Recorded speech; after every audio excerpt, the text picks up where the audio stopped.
welcome to the My Slice of Life podcast with me, Sharon O'Neill, your very own Highland host.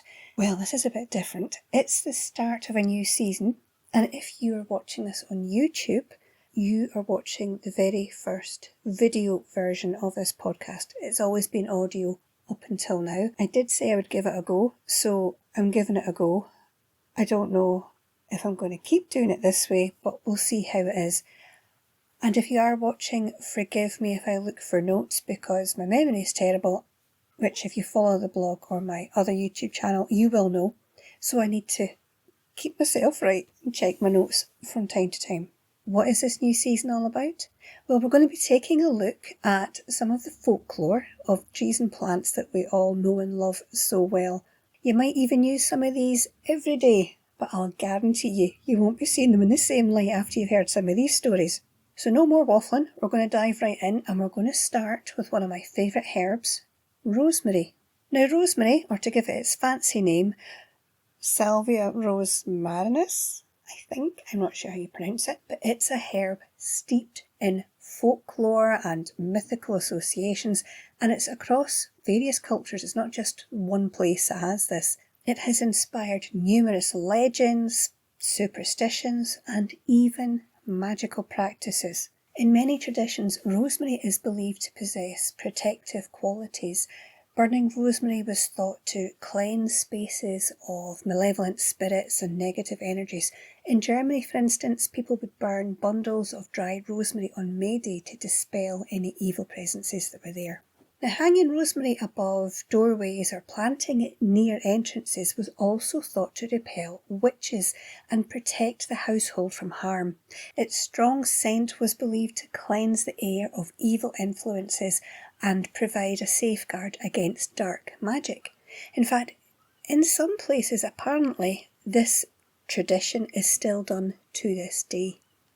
And in Spain at one time, women wore sprigs of rosemary to protect themselves from the evil eye and all sorts of misfortune. And this must have been a well-known thing to do in Spain because it was still being used in the 19th century by travellers who would wear a sprig of rosemary in their hat to offer them protection on their travels. Makes me wonder if people in Spain know something we don't. Who knows? And if you are experiencing nightmares, here's a little tip for you. Maybe you should be putting a sprig of rosemary under your pillow because it used to be a common practice to prevent nightmares and to ensure a restful sleep. Now, one thing which is a common belief held even today is that rosemary is good for the memory. Even Shakespeare referred to this in some of his plays. For example, in Hamlet, when poor old Ophelia went mad, if you remember the last time you see her, she's going about and handing out flowers and herbs. And when she hands over the rosemary, she actually says, "That's rosemary, that's for remembrance." And this apparently goes back to ancient Greece, where scholars wore garlands of rosemary during examinations as they believed it would enhance their cognitive abilities. So this has been on the scene for a long, long time. Now, speaking of Greece, you're probably familiar with the Greek goddess Aphrodite. Well, a picture of her anyway, if not actually the Greek goddess, but I don't know. Who knows what you get up to in your spare time? But according to Greek mythology, when she did rise from the sea, Aphrodite herself was draped in good old rosemary. And maybe that's why at one time rosemary was believed to possess rejuvenating properties, and the woman would bathe in rosemary-infused water to restore youthful vitality and delay the signs of ageing. I know what you're thinking. You're thinking, obviously that woman on the screen has been bathing in that rosemary-infused water. Keep your comments to yourself, thank you. Anyway, once the ladies have done that and they've made themselves all gorgeous with the rosemary, it could also then be used to help them pick a husband. It was long believed that rosemary could tell the future, particularly when it came to choosing the right partner from all the suitors. And what you do, you take and name one small rosemary plant for each of the suitors. You plant them in a pot, and whichever one grows the biggest, that's the one you marry. It's obvious when you think about it. Alternatively, a girl could place a dish of flour under a rosemary bush on Midsummer's Eve. This is the only time they could do it, apparently. And the following morning, they would see the initials of their husband written in the flour. Nothing to do with rodents scampering about in the flower. This was magic. So we'll go with that. Now, the use of rosemary doesn't end there. Oh no. Once the suitor was found, rosemary was used again, as it had long been associated with love and fidelity. In the Middle Ages, the brides would wear rosemary in their wreaths, and the grooms, along with the wedding guests, would don sprigs of it to symbolise love and loyalty. It was also believed that incorporating rosemary into wedding ceremonies would help couples remember their vows and remain faithful. And here's one that really made me smile. Once a pretty maiden has used rosemary to, help her stay gorgeous and youthful looking, helped her pick her husband, they've used it in the ceremony in the wedding, well, now in the marriage she can use rosemary again to stamp her authority. There is an old English proverb which I'd never heard before, and it says something like, where rosemary flourishes, the woman rules. Makes me wonder, my rosemary isn't doing too well. Never mind. This belief held that a thriving rosemary plant in the garden indicated a household where the woman was the dominant force, and because of this belief, some men, feeling threatened by this notion, and therefore feeling threatened by a rosemary plant, would go out into the garden and rip out the rosemary bush in an effort to assert his authority. He wore the trousers in that house because he could take plants out the garden. It's obvious. Now that's an odd thing to do anyway, but when you consider that it was also believed growing rosemary in the garden would help keep the witches away, it does seem to be a very strange sort of thing to do. You think they'd want the protection. There's a lot of rosemary being used in the old days for protection, so why rip it out? But speaking of growing it in your garden, in 1892, Richard Folklore, in his book Plant Lore, Legends and Lyrics, wrote how in Sicily, rosemary was thought to be the home of, quote, the young fairies under the guise of snakes lie concealed under its branches, end quote. Now, taking a slightly darker view, in certain cultures, rosemary's presence was linked more to mourning.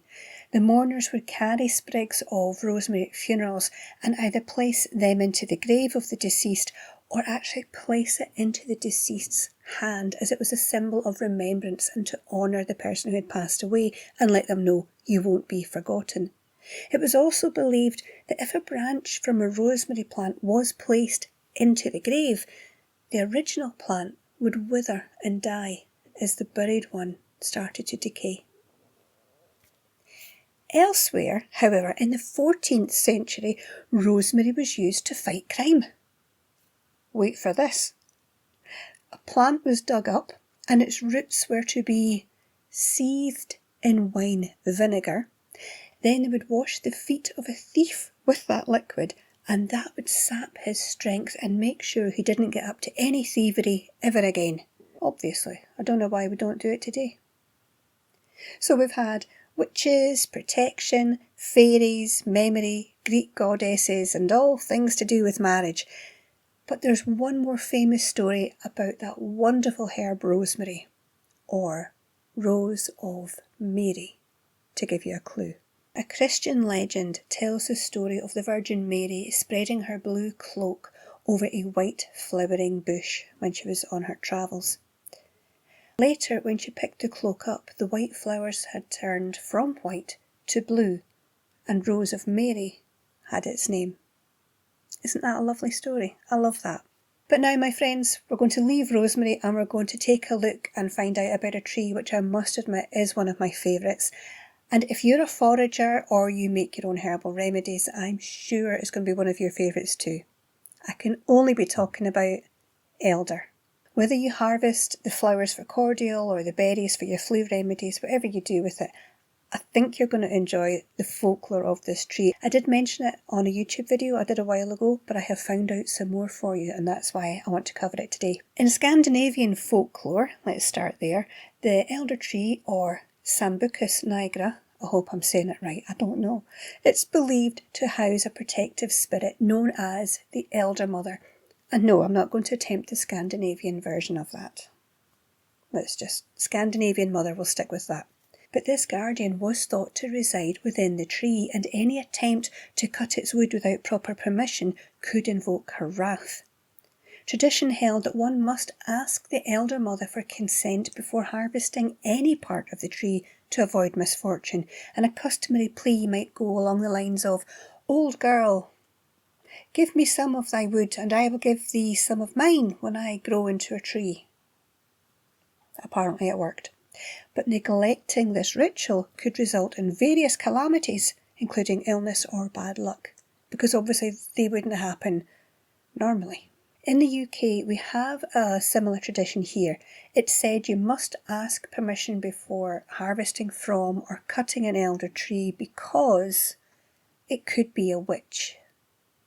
Yes, it was believed that witches could turn themselves into elder trees, and there is a story from a village in Northamptonshire in England from way back about a man who wanted to cut a stick for his son. Son wanted a stick, they were out for a walk, wanted a stick, and, his dad said, "I'll get you a stick." And he took one from an elder tree.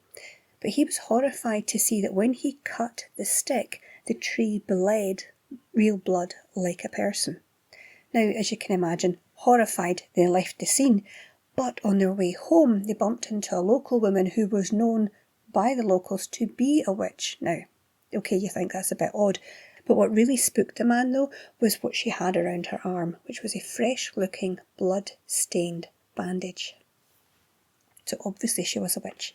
It was also thought at one time that the elder trees were used by witches as meeting places, and this association with witches made people wary of cutting down or burning elder wood, fearing it would bring misfortune or invoke a witch's curse.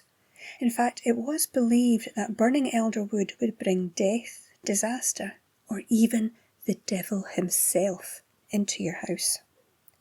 And if you were stupid enough to burn the wood and cook food over it, the food wouldn't be fit to eat. It would basically just turn into ashes in your mouth. Even today, you'll find references to this connection between elder and witches, and if you've ever watched Harry Potter, you'll be familiar with that powerful elder wand. And in the old days, it was said that the elder wood was actually used for making magic wands. So J.K. Rowling knew her stuff. Research, not a witch. Just saying. The elder also had an association with the fae, or fairies. Folklore advised against sleeping under an elder tree. It was thought it could cause vivid dreams or even invite abduction by the fairy folk. Some people believed that the tree's strong scent had narcotic effects, which would lead to deep, possibly perilous slumber. In Celtic traditions, the elder tree was often associated with the fairy world, and it was believed that standing under an elder on Midsummer's Eve could grant a glimpse into the realm of the fae, with the fairy king and queen and their procession passing by. However, this proximity to the fairy world also meant that the tree was a portal, and disturbing it could lead to unintended encounters with these otherworldly beings.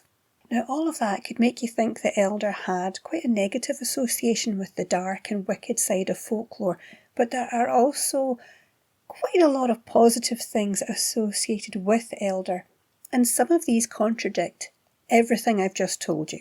For one thing, it was believed that hanging elder leaves and branches in doorways and windows could safeguard the inhabitants from malevolent spirits and negative influences, and in some places elder was used as a protective charm against witches. Carrying a piece of elder wood or planting it near a home was thought to ward off witches and evil spirits. And no, I don't know how that all fits in with witches turning into elder trees. And in fact, there is a lot of folklore associated with this tree, and it does get very contradictory. So I'm going to leave a couple of links in the description so you can go and read some more about it. It's interesting, but you'll be thinking, hang on, I thought it said this, and now it says that. It all contradicts, so go with it. But I've got a few more for you today, and the next one is that it was thought that planting an elder tree near one's home was believed to shield the household from evil spirits, lightning, and even promote fertility. On the opposite side of the coin, though, elder trees held a place in rituals surrounding death. Here we go again. There seems to be a lot of this in folklore. Elders were often planted in graveyards, and crosses made from elder wood were placed on new graves. A flourishing elder tree on a grave was a sign that the departed soul was content and wouldn't come back to haunt the living. And here in Britain it is very common to see elder trees in graveyards. And I didn't know why until very recently. But if you live in another country, like not the UK, and you also have that tradition, please let me know, because I don't know if anywhere else does this. Is it just us? Are we the only country that thought, people have died, you need elder trees? Don't know. Let me know in the comments if you do that where you are as well, or if you did. I'm not saying you still do. You know what I mean. Now, we did mention right at the start that foragers and fans of herbal remedies use elder, as it has long been revered for its healing properties. And today we use them mainly for ailments like colds, flu and inflammation. But back in the day, elder leaves gathered on May Eve were believed to have the power to heal wounds. Now, I had to look that up because I wasn't too sure exactly when May Eve was or what its significance was. Didn't have a clue. But it turns out it's a huge deal. May Eve is known as the second Halloween, and it takes place exactly 6 months after Halloween. So May Eve is celebrated on April the 30th, exactly one day before May Day, and this date marks the eve of May Day, also known as Walpurgis Night. I hope I've pronounced that right. In some cultures, particularly in Central and Northern Europe. And like Halloween, it's considered a time when the barriers between the spirit world and our world are at their thinnest, making it a significant period for various celebrations and traditions all over the world. So now you know. And lastly, I'll leave you with this. If you need some extra protection from evil spirits, say somebody turned up on May Eve that you didn't quite like, wear some elderflowers, and apparently that's all you need to do to keep them away from you. And there you have it, rosemary and elder, two very interesting plants to get us started on this folklore season. So hope you've enjoyed this episode. If you have, give it a thumbs up, a like, whatever. Tell someone you know who you think would enjoy it to come and give it a listen. I would really appreciate that. Don't forget to subscribe, follow, whatever it is you have to do, all that good stuff. Leave a comment. I would love to hear from you. And if this isn't really your cup of tea, well, get in touch. Let me know what you would prefer to hear about. There is an email contact in the description below, so you've got no excuse. If you have made it this far, thank you so much, and I truly hope that you'll join me again next week for some more fascinating folklore about the trees and plants that we all know and love. But until then, you take care of yourself.